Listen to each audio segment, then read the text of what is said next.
But as far as the Frank character was concerned, there's been a lot of discussion over the years about how it came about and why it came about. What's your earliest recollection of A, let's do Frank McAvennie, and B, what could the character be like? Well, when it was first done, Tony Roper was still part of Only an Excuse at the time, and I think Tony did the first. He done it. He didn't really did what you did. No, he didn't. The voice a wee bit. So he was asked to do it, but he didn't. He didn't have teeth in place and all that. Nothing. So and then Tony.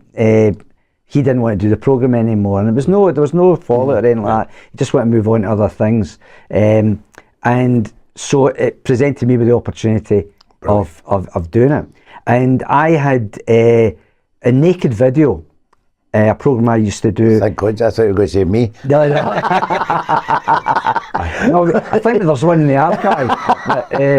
But it's the sketch show I used to do.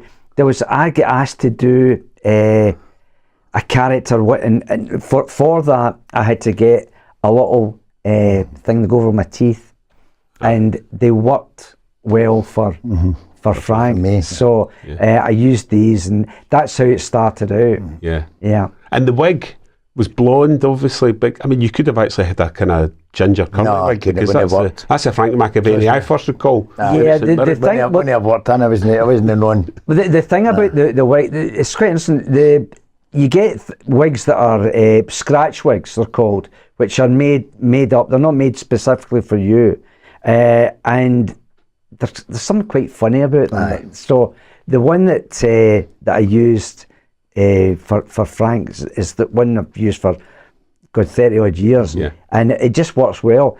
When we did the one-off special, I Am Macca, which Frank featured in, they actually got a wig made for me. Down in London, a new one, the kind of the right shape and everything. And you know what? It wasn't as funny. It didn't work as well. No. The scratch one worked better. Yeah. So that's what people instantly remember. Recognise. Absolutely.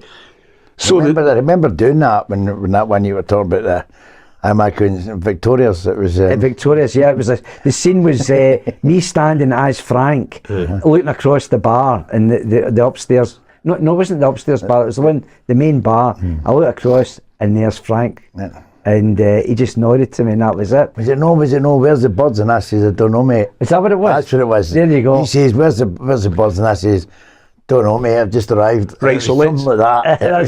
Let's nail that one down straight away. So obviously, before we do that, I've got to tell you that on the way up to film that in Victoria's, Frank and I are walking up Renfield Street. Aye. Where the unit base was in the Cafe Cine. And we're walking up and we're chatting away, and he goes to me, he says, listen, he says, I better tell you, he said, James Mortimer, who won Victoria's, James has barred me. And I said, what? He said, James has barred me. So I had to say to Big Brian Hosborough, who was our first AD, I said, bit of a problem here. I said, Frank's barred. So the production that he got on to James Mortimer said, look, can we get special dispensation for Frank to film? Aye. And James goes, yeah, okay. Aye. So filmed the scene and then came out again, that was him barred again. Aye. Right, so listen, I've got to ask, what did you do? I think it was one of the waitresses or something. I think I'd done something wrong. I may have smoked her too much. So did you maybe not tip her enough, or would you just have... Oh, I tipped her already. No, I'm only kidding. You did ask. Yeah, you did. Yeah, I did. I kind of walked into that one a wee bit. Is there a watershed thing you can do with this podcast? No, I think it was something like that. I was talking to one of the girls from behind the bar.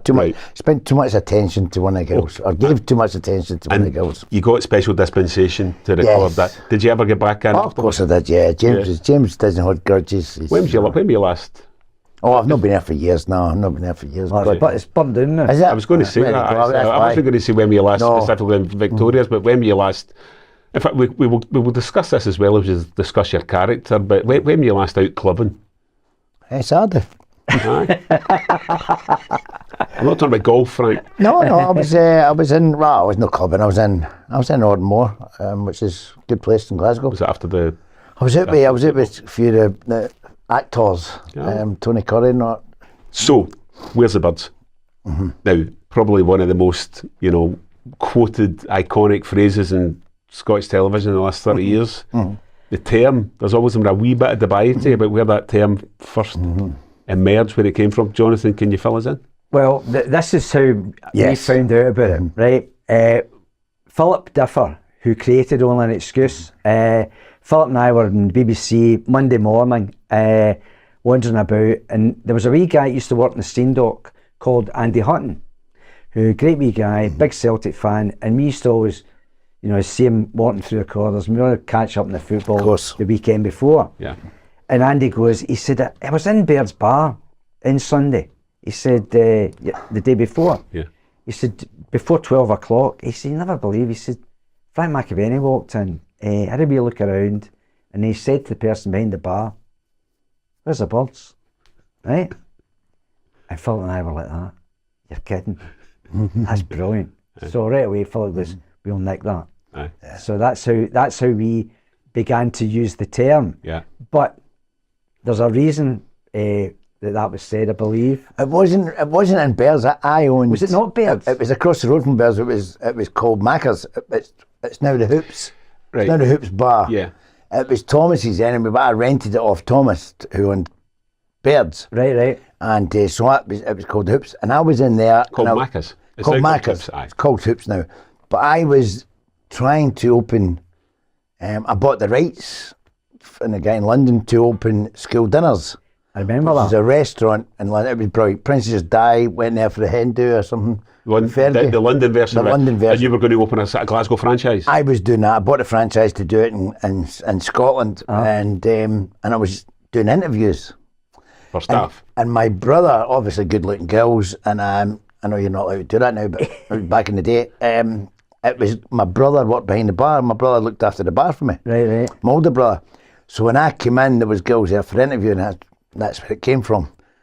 I'm sure I said where's the girls, but where's the birds will do. But I did say it, but not as in where's the birds looking for. It was for interviews rather than for anything. So that's explained. That's explained. So that's probably yeah. So if nothing else, we try to get world exclusives on Let Me Be Frank. Yeah. So we get the two people behind the character. Yeah. And we've got the story behind the famous catchphrase. That's brilliant. It was brilliant. It's good. I mean, it's God. I wish we'd have patented it. God, imagine getting a pound for every time. Every 10 minutes, or even at the weekend, people coming up, Macca, where's the birds? I'm like, you've not heard that before? No, not for about 10 minutes. You probably still get that. People, when I come back to Scotland, I used to go to Hilton all the time for that. Because it's good to go there and stay there for the ball at New Year. Oh, yeah. The amount of people on the dance floor coming in, you were brilliant. I'm going, what? You were brilliant, Only an Excuse. I'm going, that's no me, don't you? They can't sort of differentiate. Unbelievable. The story I heard recently was somebody told me, one of my favourite sketches from Only an Excuse is your character. Going up to a filling station. And that's mine, that's my favourite. The guy goes, Pump 2 is not yet, but I'm doing my best. I knew I'm working on it. I heard that, because the girls, they were lovely looking girls, I heard that the dad of one of them came up to me and says, it's my daughter. Aye. Brilliant, I was like, I mean, it just shows you you're stunned. I'm going, what was that, how you doing? I didn't, honestly. Did you have a favourite sketch? That was it. There was a few absolute belters. Jonathan, you've probably got a few of them. What your favourites were? There was that one in the thing about reintroducing Wild Beaver to Scotland. Because when we filmed that, that was the start of the look in your face. We filmed that at the back of Firhill in the canal. Yeah. And Claire Waugh was the actress doing it, and on it there must have been about 20 odd takes. Yeah. She couldn't look at me. She was in pain, actually. I was with Judy Murray as well. She done one. She was struggling. And it was all that. You ever when you run up to net? Have you ever jumped to net? No yet. I don't know what she looked like. Brilliant. I mean, I watched some of them. I watched a clip when I was going to research ahead of today. I think you were deliberately trying to mispronounce Setanta, so that the girl would lean forward and tell you exactly how it's pronounced. I remember that. Yeah, I remember that one. Yeah. And the other one, of course, was during the Louise Woodward trial, or after it. Free Nanny. Free nanny was the newspaper billboard out the shop as you passed it. I know. But what about yourself? If there's any that you can think of? I've been for years, and Park and Ride and all that. I mean, it's brilliant. I mean, some similar. But you guys remember a lot more than I do. I tend to Park and Ride was brilliant. The Olympics and Commonwealth, wasn't it? The Commonwealth Games it was here. Was it? It was a Park and Ride. I'm like, brilliant. It was just, and the look in everyone's in your face is good.